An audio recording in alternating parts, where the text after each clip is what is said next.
답답하다. 1. 채상병 문제가 답답하다.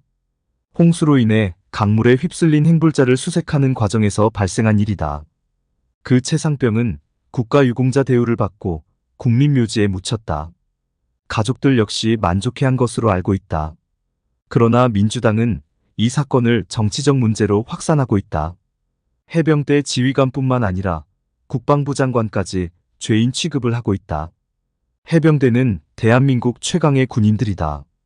물에 가장 익숙한 해병이 물에 빠져 죽었다는 것만큼 불명예스러운 일도 없다. 그것도 바다도 아니고 민물이다. 이 불명예스러운 일을 덮어주지는 못할 망정 만천하에 까발리는 민주당의 저희는 무엇인가? 강한 군대를 만들어야 하는 중대장은 또 무슨 책임을 져야 한다는 말인가? 군대가 유치원인가 아니면 보육원인가? 완전 군장에 달리기도 못하는 군인이라면 전쟁을 어찌 수행하겠는가? 국군은 강해야 한다. 고로 중대장은 죄가 없다. 그러나 중대장은 모든 죄를 뒤집어 쓰고 있다. 이 의사들도 마찬가지다. 환자 놔두고 병원 떠나는 자들이 어찌 의사들이겠는가? 이유도 처참한 수준이다. 의대생 증원으로 인해 자기들 밥그릇 적어진다는 것이 이유다. 죽어가는 환자를 두고 치료를 거부한 죄는 명백한 살인죄다. 최소한 살인방조죄가 성립된다. 관용이 있을 수 없는 일이다. 3. 이재명의 범죄는 그 종류가 참으로 다양하다. 이런 자 하나 법대로 처리 못하니 답답하지 않은 국민들이 어디 있겠는가. 범죄자가 오히려 야당 대표가 되어 큰 소리 치고 다니는 상황이 더욱 그렇다. 4. 조국이도 마찬가지다. 자기 자식 의사 만들려고 부부가 합세해서 경력을 조작하고 표창장 위조한 죄를 인정하지 않고 있다. 이런 자가 존경받는 서울법대 교수였다. 그러므로 무려 2년 징역형을 받고도 정당도 만들고 국회의원도 되는 이 기막힌 상황. 너나 나나 환장할 일이다. 문재인으로 시선을 돌리면 더 기가 막힌다.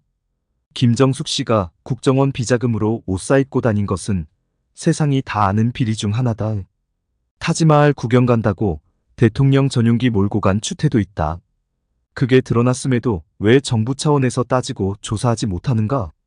기내식 식사값만 6,292만 원이나 들었다는 이 상식 밖의 상황은 국고를 탕진한 범죄다.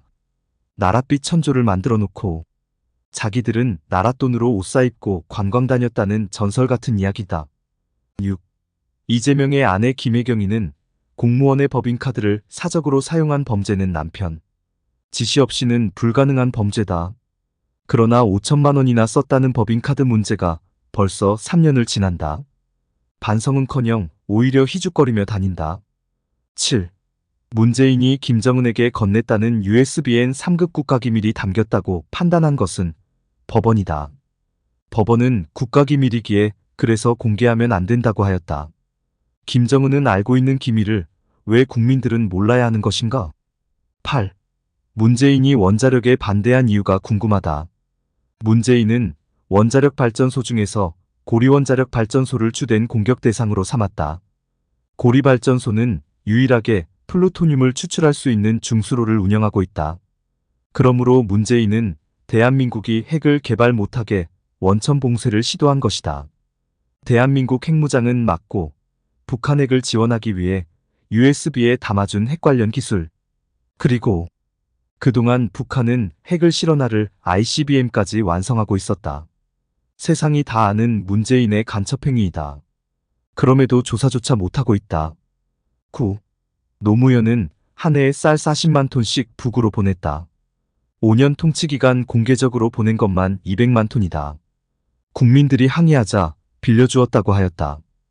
거짓말인 것이다. 더 웃기는 것은 인권을 입이 부르트게 말하던 이가 북에 붙잡혀 있는 우리 국민 석방을 요청한 적도 없었다. 완벽한 위선인 것이다. 이런 위선자를 마치 훌륭한 위인처럼 모시고 있다. 10. 5.18 가짜유공자도 밝히지 못하고 있다. 한명숙이나 이석기, 그리고 이해찬과 문재인이 왜 유공자인지 공적 조서조차 보지 못하고 있다. 국민 세금으로 주는 엄청난 보상은 해마다 늘어나고 있다. 유공자 선정도 국가가 하는 것도 아니다. 광주시가 한다. 선정은 자기들이 하고 국가는 돈만 내라는 것이다. 11. 추미애 지역구에서는 투표인 수보다 투표수가 많았다. 지역에 사는 인구수보다 투표한 자가 많다는 것이다. 그뿐인가? 사전투표에서 490명이라는 숫자도 보았다. 민주당 후보를 490명이 찍을 때 국힘당 후보는 0이라는 있을 수 없는 숫자였다. 더 기막히는 것은 세상에 이런 일이 백주대낮에 벌어진 일에 욕이 입 밖으로 튀어나온다. 12. 김건희 여사가 사이비 목사. 최재형한테 당하는 꼴을 보면서도 방어 논리 하나 못 세우는 것이 답답하다. 다 나가 죽어라 놈들아. 오매 답답한 거.